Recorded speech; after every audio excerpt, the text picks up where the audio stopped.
The reason why Gabriel was arrested was because Gabriel was not a prince. Gabriel did not have the rank in light that demon had in darkness. You see, okay, I've told you before that spiritual warfare is also a thing of rank. So that's why we need spiritual men. There are some things you can't push, sister. You can't push some things. I may be able to push it. So the variables, the fine variables behind possibilities also lie with issues like rank and all of that. We'll talk about that if we need to. Welcome to Remnant Tribe, a community of believers passionate about the undiluted Word of God. Here you'll be strengthened in faith, awakened in the Spirit, and equipped to live as God's chosen people in these last days.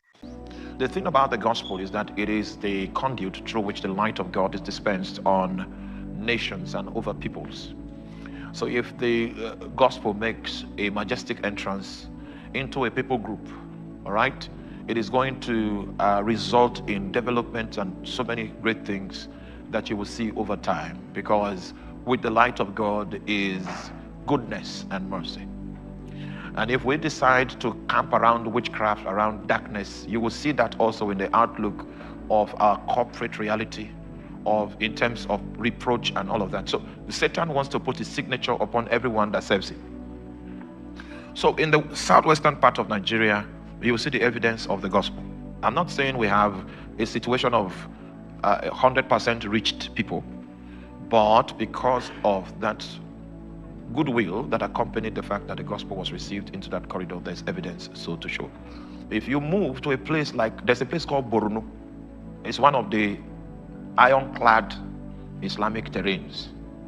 And if you are deployed to Borno and you can gather 20 people that believe in Jesus, that is equivalent to 200 people in Lagos. That's what I'm saying. In the book of Luke chapter 10, verse 17, a discussion begins. And the reason for the discussion that began was because the guys that were deployed came back to tell the testimonies of their experiences. And the 70 returned again with joy, saying, strangely, when all the guys came back from the field, they had the same testimony. Now, the guys that went to the difficult places had the same testimony. The guys that went to the not so difficult places had the same testimony. The guys that went to the easier places had the same testimony. And what was the testimony? That what? Even the devils are subject unto us through thy name. So it means that in your own life, we don't know the terrain of your life and the forces that are arrayed against your destiny, against your life. But we are sure of one thing, that if we use the same resources that these guys used, we should come back with the same testimony. Because Jesus is careless about terrain, careless about your spiritual state of maturity. It means that the resources that Jesus gave them to function with could operate irrespective of their maturity level and irrespective of the demonic terrain around their destiny. So that's number one. Then number two, Jesus, who was in the control room, because Jesus did not go with them for the campaign, he was left back in the control room doing the work of intercession. So he had his own testimony. And his testimony was that I beheld Satan as lightning fall from heaven. We need some studies for you to understand the operations of demonic princes in the astral realm and how men, through intercession, partner with angelic forces to take down demonic chieftains and princes in the astral realm. Are you with me? Now, so in the book of Genesis chapter 1 verse 26, the scope of human authority was articulated, that man will have the capacity to exercise authority over the aquatic realm, over the terrestrial realm, and over the atmospheric realm. But see, demonic wickedness that is domiciled in the heavenly places is beyond the scope of human authority. And I tell you this as a scholar of the Bible and also an intercessor and a watchman for more than 30 years. And I've watched my friends die because they violated that law. They tried to attack princes that were in the heavenly realms, and they were taught that that's how to operate. Those princes have a right to be where they are, just like you have a right to rule within these three dimensions: aquatic, terrestrial, and atmospheric. It's your right that was given to you by God. The reason why Gabriel was arrested was because Gabriel was not a prince. Gabriel did not have the rank in light that that demon had in darkness. You see, okay, I've told you before that spiritual warfare is also a thing of rank. So that's why we need spiritual men. There are some things you can't push, sister. You can't push some things. I may be able to push it. So the variables, the fine variables behind possibilities also lie with issues like rank and all of that. We'll talk about that if we need to.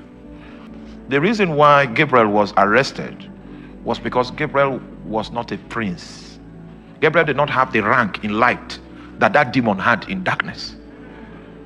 You see, okay, I've told you before that spiritual warfare is also a thing of rank.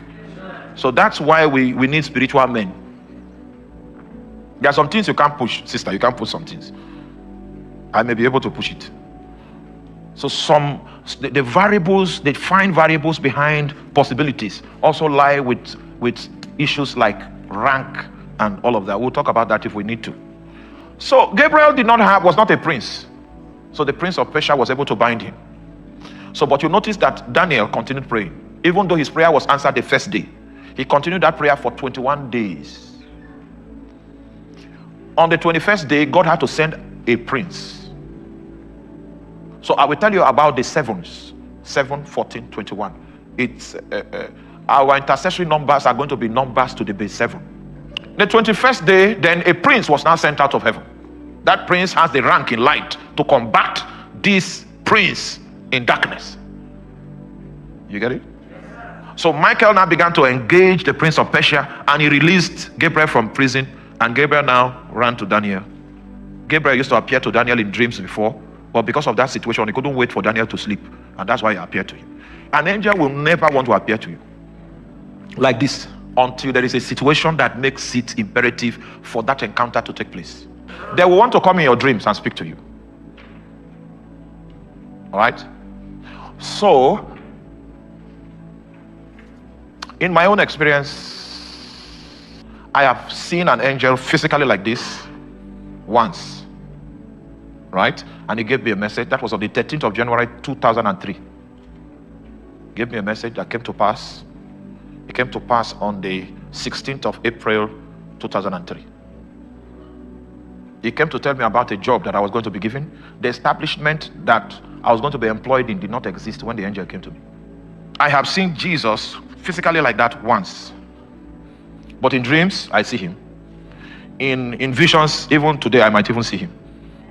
That one is daily, almost daily. Seeing him in visions, seeing him in dreams.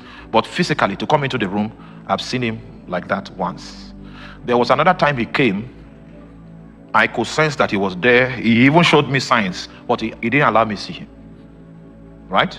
There is another time that he came, but he showed me a sign. So electricity is not permanent in Africa. What this one? So one of those times, electricity was withdrawn and the whole place was black, dark. And then he said he would show me a sign, and then the walls now started giving out off light for 30 minutes. So I've seen that one with my own, this is my eyes, I've seen it before. All right? But apart from that, I encounter Jesus in visions. Like if we start praying now, it's likely for him to, and when he comes, I know. Thank you for being part of Remnant Tribe today. If this message blessed you, kindly subscribe and share so that more remnants across the nations can be ignited with God's fire. Until next time, remain a burning witness for Chris.